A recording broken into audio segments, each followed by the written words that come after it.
Hola, buenas noches amigos. Estamos en tiempo de entrevista. Estamos en tiempo de las aventuras de la espada, el programa de historia de esta cadena de emisoras. Y tenemos hoy con nosotros a una profesora de historia moderna de la Universidad de Salamanca.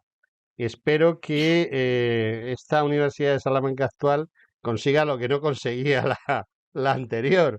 Ya saben ustedes la famosa frase de que el que no, de donde no hay no se puede sacar, ¿no? Pero bueno, Sí, hoy en día casi es más difícil, ¿no? Salamanca dará lo que pueda y luego que cada hijo de vecino recoja también lo que pueda. Pero no estamos aquí para hablar sí, de me estos parece. temas, sino que para Ujú. que Ana María Carabias, que es esta profesora de la que estamos hablando, pues ha hecho últimamente unas conferencias muy interesantes y una de ellas, una de esas conferencias, retrata a uno de esos alumnos, por llamarlo de alguna forma, que tuvo la Universidad de Salamanca y que esos alumnos eran el capital más importante que haya tenido nunca una universidad española, porque esos alumnos que acabaron siendo grandes hombres, muchos de ellos olvidados, que no se nos olvide porque España es una madrastra y no una madre, y se suele olvidar de sus mejores hijos, algo inconcebible en otros lares, en otras latitudes. Y bueno, hemos traído a Ana María porque nos va a hablar de esos colegiales, de esos colegios y de esa universidad que fue la que hizo, entre otras cosas, que España fuese el país, la nación más importante que hubo en esa edad moderna de la que ella enseña historia. Buenas noches, Ana María. Hola, buenas noches. Gracias Bueno, por invitarme. vamos allá con esos conocimientos. ¿Qué es tan importante? Porque yo hablaba con Ana María y Ana María me decía que era muy, muy importante ese material humano, ese capital humano, y que además muchos de esos nombres que conforman ese capital humano están totalmente olvidados. A ver, ¿cuál es ese capital Efectivamente. humano? Bueno, yo a lo mejor conviene en un minuto explicar sucintamente lo que eran estos colegios. Las universidades, cuando se fundaron desde la de Bolonia de 1088, crearon siempre a su alrededor, no ellas, sino personas particulares, instituciones de caridad para que se formaran estudiantes pobres y tuvieran la capacidad y la posibilidad de ascender en la escala laboral y en la escala social. Y en este sentido se fundaron desde 1486 un tipo de colegio especial que se va a denominar mayor y que incluso va a monopolizar este nombre todo el tiempo que va a poder, y que se caracterizaban por ser eso, instituciones de caridad para estudiantes pobres, pero muy peculiares porque tenían unas leyes propias dadas por los fundadores y también tenían de este fuero que les permitía las leyes, tenían rentas, que de manera que eran instituciones autónomas, como si fueran pequeños estados dentro del Estado, y se incorporaban a las universidades que también tenían sus privilegios y fueros particulares, Ujú. de manera que eran como pequeños estados que incluso judicialmente se autoabastecían, se resolvían los problemas judiciales dentro de la propia institución, a pesar de que eran instituciones pequeñísimas. Y estas instituciones nacieron en Bolonia, cuando el cardenal Albornoz, en la Edad Media, en 1486, fundó un centro para que se formaran en Italia, en Bolonia, aquellos estudiantes españoles que luego se preveía que podían empezar a trabajar en la administración de los reinos de España en Italia, en principio Nápoles, Sicilia o después en Milanesado o otros territorios que en Ujú. distintos momentos. Y entonces estos colegios que estaban primero en Bolonia y después tomando el modelo de Bolonia, un obispo de Salamanca, Diego de Anaya Maldonado, fundó uno en Salamanca en 1401, y de ahí el modelo se extendió cuando, después de muchos años, otros lo imitaron, como fueron el cardenal Mendoza en Alcalá, perdón, el cardenal Mendoza en Valladolid, fundando el de Santa Cruz, Cisneros en Alcalá, fundando el Colegio Universidad de San Ildefonso. De manera que al final fueron 4 instituciones en Salamanca, vulgarmente llamadas San Bartolomé, Cuenca, Oviedo y el arzobispo, en función de quienes los habían fundado, y luego el de Alcalá y el de Valladolid. Y de aquí se extrajeron personas que van a dominar un poco la escala mundial, porque eran los que gobernaban desde el Consejo de Castilla, desde el Consejo de Estado o desde los virreinatos, los territorios adheridos a la monarquía española. Ujú. Bueno, es una evolución de prácticamente un siglo. de la que estamos hablando, pues desde el principio del En la 15, fundación sí, sí, pero en el dominio llegaron hasta mediados del siglo XIX. a Es eso decir, desde íbamos, 1401 sí. llegaron al siglo XIX, sí, efectivamente, dominando la mayor parte de los cargos de alta administración. Esos cargos de alta administración van a ser los que van a representar bien a Castilla, bien a Aragón y luego al conjunto de España cuando, digamos, hay una integración de Castilla y Aragón bajo un solo monarca, Habsburgo, como va a ser Carlos I, Felipe II, etcétera, ¿no? Entonces, vamos a ver, quiénes accedían realmente a esos lugares, quién proponían que accediesen bueno, pues la evolución de alguien que desde jovencito entra en un seminario, en este caso en un colegio mayor, que no creo que hubiese mucha diferencia, qué se les daba, qué se les enseñaba, qué les daba Salamanca, porque Salamanca yo entiendo que puede dar algo. Y ¿Y en qué daba Salamanca hubo Salamanca? 4 instituciones de las 7 que hubo en todo el mundo. Es decir, que aquí había un acopio de formación superior, cuantitativamente, por lo menos, al resto del mundo. Pues Mm, el asunto yo creo que tiene su origen en la época de Isabel la Católica. Isabel la Católica vio que en la guerra de sucesión de Castilla, que a ella la encumbró como monarca, le habían apoyado una serie de nobles y no otros. Y tradicionalmente los cargos de alta administración se habían otorgado durante la Edad Media especialmente a la nobleza, mientras ujú. que ella va a tratar, para evitar que trabajen aquellos que habían ido contra ella en la guerra de sucesión, va a tratar de cambiar esta tendencia utilizando a letrados, gente formada en las universidades, para los cargos de administración. Y la clave creo que estuvo, bueno, primero en que ya el primer consejero, el primer presidente del Consejo de Castilla había sido el propio Diego de Anaya Maldonado, pero el fundador de San Bartolomé. Pero es que ella en 1493 va a dar una ley mediante la cual no se podía trabajar en la judicatura o en las altas administraciones, por ejemplo en el Consejo Real, quien no hubiera pasado 10 cursos en la universidad y tuviera por lo menos 26 años. Y esa decisión, que es una orden de la reina, representa que claramente defendía a los colegiales mayores. ¿Por qué? Porque solamente los colegiales mayores eran los que habían estado normalmente tanto tiempo. Para ingresar en el colegio había unas condiciones muy estrictas, por ejemplo, haber estudiado ya en la universidad 3 cursos, con lo cual esos unidos a los 8 años o 8 cursos de beca ya convertía a los estudiantes normalmente en estudiantes de 11 años o 11 cursos en la universidad, con lo cual cumplían los requisitos. Y de aquí vino la profesionalización de los oficiales de la administración y también el impulso a las universidades, porque de repente se convirtieron en las formadoras de burócratas que no lo habían sido originariamente. Nos encontramos en la época de los Habsburgos, sobre todo Felipe II a Felipe IV. Esa burocracia es fundamental para el buen funcionamiento. Hay que tener en cuenta que prácticamente más del 60% de la superficie de la Tierra está controlada o bien por España, bien por Portugal, que indiscutiblemente hubo una conexión muy estrecha entre ambos reinos. Desde ¿Hasta qué punto? Sí, 1581.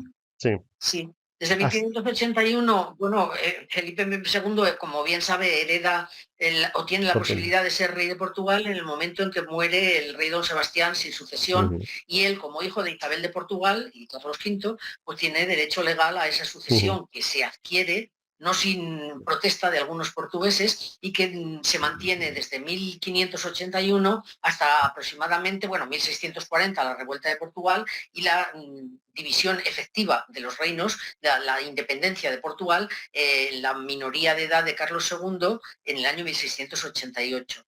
Y durante este tiempo, pues, hay un patrimonio humano colegial mayor y universitario español medio mundo.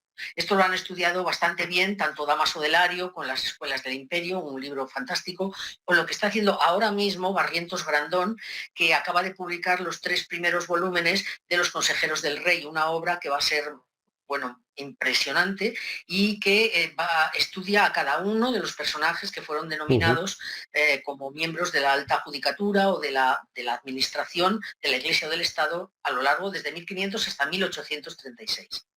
Lo más importante no es quizás solo que esos estudiantes que acaban siendo oficiales del rey, digámoslo así, estén en lo que es la península, porque la península es escasamente el 8 o el 7, el 8% de la superficie total del imperio, sino que precisamente son los que van a manejar los asuntos del rey tanto en América como en el Pacífico o en África, incluso en el propio el Océano Índico, o sea, prácticamente en todo el mundo. Esos hombres que Sí. se formaron en Salamanca eh, ¿fueron obligados a irse o estaban ellos locos por irse? Bueno, no estaban locos por irse, o por lo menos eso creo yo. En principio, sí que en la formación que ofrecían las becas colegiales mayores no abastecía todas las necesidades del imperio. Y entonces, por eso siempre ha habido personas que no habían estudiado en los colegios mayores españoles, pero que habían sido universitarios y que fueron nominados para ejercer estos cargos. Pero sí que es verdad que muchas veces, por lo menos en el siglo XVIII, yo hablaba de que tengo un pequeño estudio publicado como las Indias como el último recurso. Cuando no tenían otro remedio, pues aceptaban el trabajo de las Indias porque era un trabajo muy duro, presuponía la ruptura familiar durante una parte de la vida y claro, allí las condiciones de vida eran diferentes, inseguras en algunas circunstancias o por lo menos de tal nivel de cambio para la persona que a veces se lo pensaban, pero la mayor parte de los oficiales de alta administración de la administración de las Indias, es decir, las Indias occidentales, lo que hoy es América, Filipinas, lo regentaron universitarios españoles y sobre todo colegiales mayores. Los virreyes, los presidentes de las audiencias eran colegiales mayores, sin ninguna duda. O Hay muchos de ellos, no todos. no todos, pero sí muchos de ellos. Me hablaba antes de empezar la entrevista de un tema que yo considero muy importante y es que, bueno, hoy existe una escuela de diplomacia que la verdad no tiene muy buena prensa en los últimos tiempos, gracias a algunos individuos como el actual ministro de Asuntos Exteriores, un descendiente de judíos portugueses, y lo cierto es que la diplomatura, los diplomáticos, aquellos que representaban a España en el siglo XVI al XIX prácticamente, salieron de esos colegios mayores y algunos hicieron grandes servicios a España, ¿no? Sí, efectivamente. Pero yo creo que la mayoría lo hicieron desde la propia península, trabajando en asuntos que tenían que ver con todos los reinos. Por ejemplo, en el caso del Consejo de Castilla o la Cámara de Castilla, que era la mano derecha de lo que era, bueno, decía Carlos V que el Consejo de Castilla era la columna de mis reinos, ¿no? Y es así. Pero para que se haga una pequeña idea, pues por ejemplo, la proporción en la que van aumentando los colegiales dentro del Consejo de Castilla, que es uno de las instituciones más importantes, es que en la época de los Reyes Católicos era el 20% de los miembros de alta administración del Consejo, de los consejeros de Castilla, formados en los colegios mayores, pero en Felipe IV son el 60%. Y si no son más, ya digo, es porque no daba las becas, el número de becas no daba número suficiente para cubrir el resto de las cuestiones. Pero si hablamos, por ejemplo, de presidentes, que eso ya es palabras mayores, presidentes del Consejo de Castilla a lo largo de 100 años, desde 1623, por ejemplo, a 1723, de 22 presidentes, 15 habían sido colegiales mayores. Y los 7 que no lo habían sido eran familiares de colegiales mayores.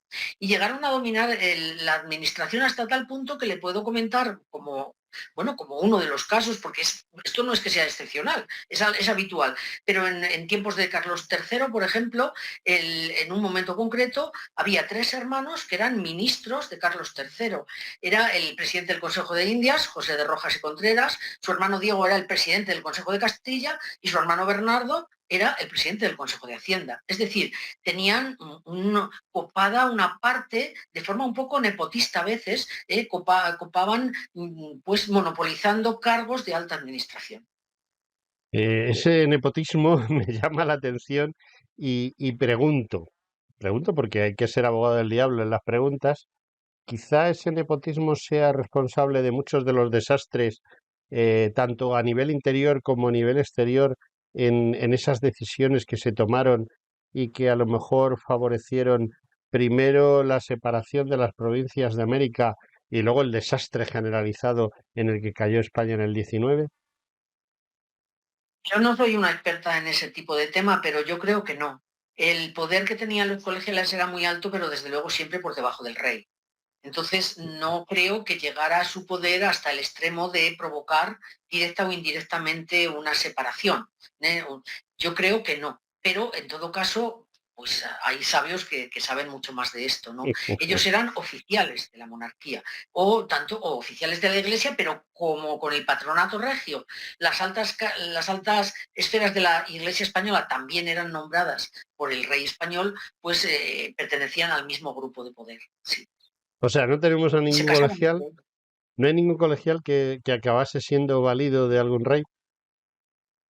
Pues a punto estuvo de serlo, después de conde duque de Olivares, a punto estuvo precisamente el conde de Peñaranda. El conde de Peñaranda, que era un chico de una nobleza nueva, muy poco prestigiosa, porque era su padre el que había adquirido el título por primera vez, que como bien se sabe no siempre era un título que fuera por mérito, sino muchas veces era realmente comprado. La alta nobleza o la nobleza media alta muchas veces lo que hacía era comprar, sí, sí, siempre por supuesto presentaban una serie de argumentos que eran considerados por la monarquía dignos del merecimiento del nombramiento de nobleza, pero en este caso siempre había como una recompensa económica a cambio, ¿no? Y el Ujú. caso del conde de Peñaranda, de Gaspar de Bracamonte y Guzmán, a mí me parece un caso paradigmático y por eso hablé de él el otro día, porque es uno de los, en mi opinión, de los más desconocidos que hay y de los que deberían recordarse, ¿no? Si quiere le cuento un poco cómo es la vida de este chico. Adelante Bueno, porque el creo que padre es un gran desconocido, o sea que adelante. absolutamente desconocido, bueno, muy desconocido, porque yo solo hay en algunos trabajos de política internacional de la segunda mitad del siglo XVII, se habla de él, pero Borreguero Beltrán, Getano, Israel, hablan de él, pero no hay, incluso la biografía que está en el diccionario biográfico español, no tiene todos los datos que podrían incluirse, quizá porque no se habían investigado antes, ¿no? Este hombre era, su padre tuvo la peculiaridad de llamar a sus hijos con el nombre de los Reyes Magos, Melchor, Gaspar y Baltasar. Y entonces él no era el heredero del señorío, de la titularidad del mayorazgo, era su hermano. Y como tal, ingresó en el Colegio de San Bartolomé a una edad muy avanzada, cuando tenía ya 33 años, y como tenía ya un hijo ilegítimo, porque no estaba casado, pues no pudo entrar como colegial y entra como capellán, es decir, para decir misas en el propio colegio. Pero enseguida consigue ser licenciado, que ingresa en el colegio en 1615, es licenciado en 1617 y sale a trabajar en la administración a un cargo muy importante, porque era camarero, una cosa menor, pero ¿con quién? Con el cardenal infante, arzobispo de Toledo, Fernando de Austria, es decir, con un hijo de Felipe III y hermano de Felipe IV. Entonces va a entrar en contacto con la corte porque está al lado de este señor como camarero y enseguida le ascienden por sus méritos personales a fiscal del Consejo de Órdenes en el 26, en el 28 como consejero del Consejo de Órdenes, después entra en el Consejo de Castilla en 1634, es embajador de Inglaterra y él ve que necesita un título y entonces, como ha muerto su hermano, decide casarse con su sobrina y entonces hereda, recibe por supuesto las dispensas pertinentes por parte del Vaticano y se casa con su sobrina y entonces hereda el título de conde.